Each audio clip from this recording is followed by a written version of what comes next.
অনেকে আজ বিভিন্ন জায়গায় দেখা যাচ্ছে ডাক্তার দিয়ে অনেক মেয়ে পর্যন্ত সার্জারি করে নিজের শরীরের গঠন পাল্টিয়ে কোন কায়দায় যেন লজ্জা স্থান পাল্টিয়ে ওরা ছেলে হওয়ার চেষ্টায় আছে, পারবেন না। কিয়ামতের আগে এটা সম্ভব না। কেন সম্ভব না বলেন তো? সূরা আলে ইমরানের 6 নম্বর আয়াতে আল্লাহ দলিল দিচ্ছেন, ওয়াল্লাযী ইউসাউবিরুকুম ফিল আরহামি কাইফা ইয়াশা লা ইলাহা ইল্লা হুয়াল আজিজুল হাকীম। আধুনিক যে তাফসীর গুলো পাওয়া যায় দেখবেন ওখানে আছে, তিনি সে আল্লাহ যিনি মায়ের রেহেমের ভেতরে তোমাদের আকৃতি তৈরি করেন। তাহলে আকৃতি বানানো, এই গঠন বানানোর দায়িত্ব কার?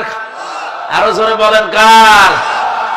কোরআনে কারীম প্রমাণ দিচ্ছে, ফালিয়ানজুরিল ইনসানু মিম্মা খুলিকা মিম্মা দাফিক ইয়াখরুজু মিন বাইনিস সুলবি ওয়াত তারাইব। সূরা তারিকের ভেতরে আছে, আল্লাহ পাক বলেন মানুষকে নজর করে দেখে না যে কি জিনিস দিয়ে তারে বানালাম। বাবার স্ফলিঙ্গ দিয়ে দ্রুত গতিতে বের হয়ে যাওয়া এক ফোঁটা নাপাক পানি দিয়ে ওর জন্মের উৎস। এটা শরীর থেকে বের হলে শরীর নাপাক হয়ে যায়, গোসল ফরজ হয়ে যায়। পৃথিবীর কোন মার্কেটে দোকানে যার 4 আনাও দাম নেই আছে? কেউ ফিরি দিলেও নেবে? বলে না কেন? এটা বের হওয়ার সঙ্গে সঙ্গে মায়ের রেহেমের ভেতরে যখন যায়, বিজ্ঞান এখন প্রমাণ করছে এক একটা ফোঁটার ভেতরে কম পক্ষে 40,000 মানুষ বানানোর ক্ষমতা আছে। বাবার স্ফলিঙ্গ থেকে মায়ের রেহেম পর্যন্ত যেতেছে, জরায়ুর সাথে ধাক্কা লেগে দেওয়ালের সাথে তাল লেগে অনেকে পুড়ি মারা যায়। ওই রেহেম পর্যন্ত পৌঁছাতে পারে হয়তো 1টা 2টা 5টা 7টা 13টা পর্যন্ত বাচ্চা এই দুনিয়ায় ক্যালিফোর্নিয়া একজনের হয়েছে। আমি যেহেতু একজন, তাহলে আমি ওই 40 লাখের ভেতরে মাত্র একজন। কথা বলেন। আল্লাহ দয়া করে ওই জায়গা থেকে আমারে পৌঁছিয়ে দিলেন। বিজ্ঞান এখন দেখতে পাচ্ছে গবেষণা করে, এই বীর্যটা যাবার পরে বাবার এই নাপাক বীর্য দিয়ে আল্লাহ 4টা জিনিস তৈরি করে, চুল, রগ, হাড় আর পর্দা। কয়টা বলেন বলেন? মায়ের রেহেমের ভেতরে যে নাপাক পানির থলি আছে, এইটা দিয়ে আল্লাহ আরো 4টা জিনিস বানায়, রক্ত, গোশত, চর্বি আর চামড়া। 4 8টা জিনিস যখন এক হয়, আল্লাহ পাক বলেন আমার বান্দা আর বান্দি বানাতে আমি আল্লাহ 5টা জিনিস আমার রব নামের খাতিরে দান করি।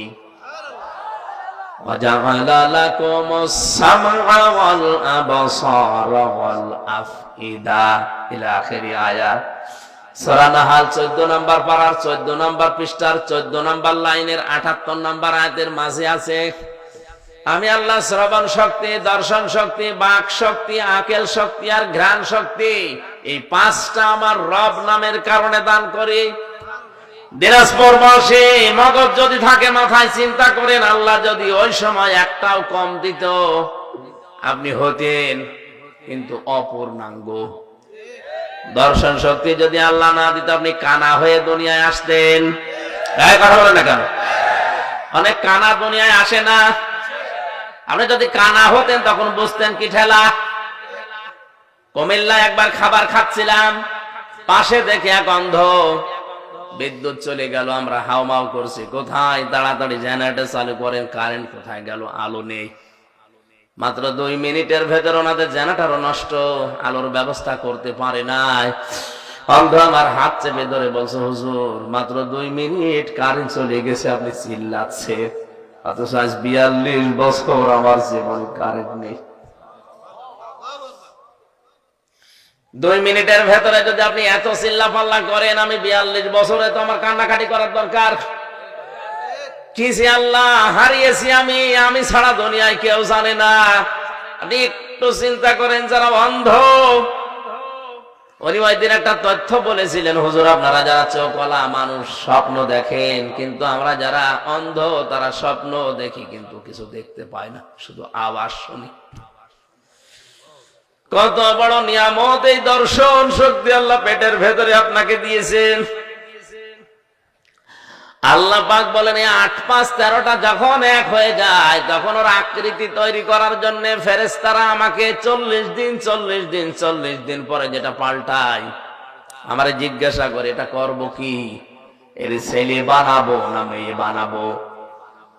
ইয়াখলুকু মা ইয়াশাউ ইয়াহাবু লিমান ইয়াশাউ ইনাসা ওয়া ইয়াহাবু লিমান ইয়াশাউ যুকুর।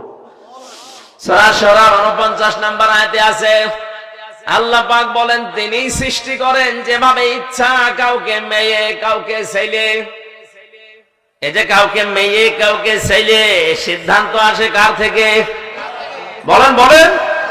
আল্লাহ সিদ্ধান্ত নিয়ে লোকটাকে বানিয়েছে পুরুষ ছেলে। এটা যে এখন বলে না আল্লাহর আইন আমার ভালো লাগছে না, আমি মেয়ে হয়ে যাব, ও আল্লাহর চাইতে বেশি বোঝে। সুতরাং পাগলামি যারা করছেন আপনারা থামেন। আপনারা কোন উদ্দেশ্যে করছেন কেউ ধরতে না পারলো, আলেমরা ধরে ফেলেছে। জাতিকে আপনারা আল্লাহর গজবে ফেলার জন্য চেষ্টায় আছেন।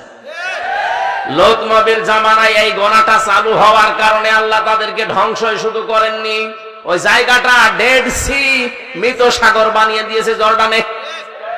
এখনো পৃথিবীর ইতিহাসে আছে না নেই? ওখানে কোনো কিছু ডোবে না, সব বেশি থাকে। আপনি নিজে দেখে আসেন। এই গজবের যদি বাংলাদেশেও গ্রাস করে আর চালু হয়ে যায়, আল্লাহর কসম এই সমকামিতার কারণে বাংলাদেশটা আল্লাহ ডুবিয়ে দিতে পারে। এমনিতে ডোবার ভেতরে আছি আমরা। কক্সবাজারের যে বিশাল সমুদ্র, আমার মনে হয় 50 হাত উঁচু হয়ে যদি একবারে পানি আসে এই দেশটা আর খুঁজে পাওয়া যাবে না। আপনি কার ভরসায় কাজ করেন? একটু ভয় আসে না মনের ভেতরে?